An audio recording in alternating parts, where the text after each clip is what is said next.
ម៉ែបងប្អូនថ្ងៃនេះខ្ញុំស្លរីខ្ញុំអត់បុកគ្រឿងទេហើយខ្ញុំលី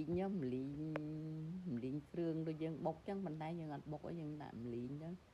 វាមានសាច់ជ្រូក3ជាន់មានសណ្តែកដីហើយសាច់ទាកប៉ាថ្ងៃហ្នឹងម៉ាក់ធွာក៏ឲ្យមកហើយមានឈាមជ្រូកហើយនឹងទឹកខ្ទិះទឹកដើមទឹកចុងហ្នឹង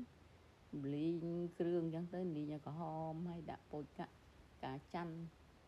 ឈើអែមហើយនឹងលីងហើយដាក់ម្ទេសក្រហមដាក់សាច់ជ្រូក3ជាន់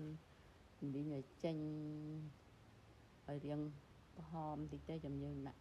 ម្ទេសក្រហមម្ទេសក្រហមហើយគឺយើងដាក់ម្ទេសក្រហមហើយចាំយើងដាក់បោកហើយនឹងកាពិតាមក្រោយចម្លែកបងប្អូន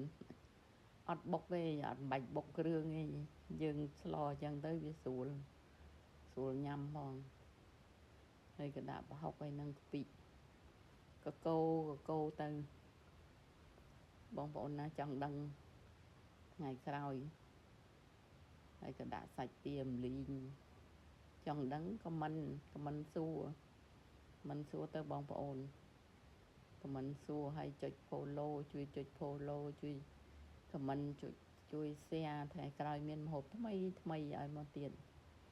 ហ្នឹងហើយដាក់ប៊ីចេងដាក់ស៊ុបខ្នុរដាក់អំបិលហើយនឹងដាក់ស្ករនឹងស្ករផែនហ្នឹងមកផែនធំដាក់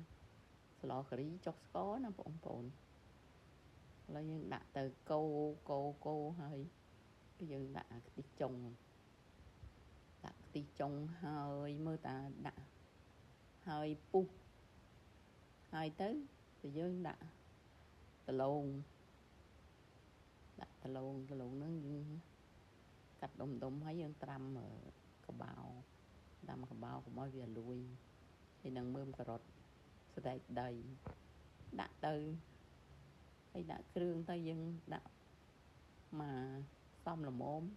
មកឆ្ងាញ់ភ្លក់មើលទៅមានបន្លែយើងមានខ្ទឹមបារាំងសណ្តែកគួរហើយនឹងត្រប់វែងដាក់ទៅហើយឆ្ងាញ់ភ្លក់មើលហើយល្មមហើយដាក់ខ្ទិះដើមភ្លក់មើលទៅឆ្ងាញ់ល្មមហើយឆ្ងាញ់ឲ្យពណ៌ឡើងក្រហមបងប្អូនជួយចុច follow ម៉ាក់ម្នាក់មួយមកថ្ងៃក្រោយមានម្ហូបថ្មីឲ្យមើលទៀតហើយបើឆ្ងល់តាណាក៏សូមជួយខមមិនសួរម៉ាក់ប្រាប់ឲ្យអស់ពីបេះដូង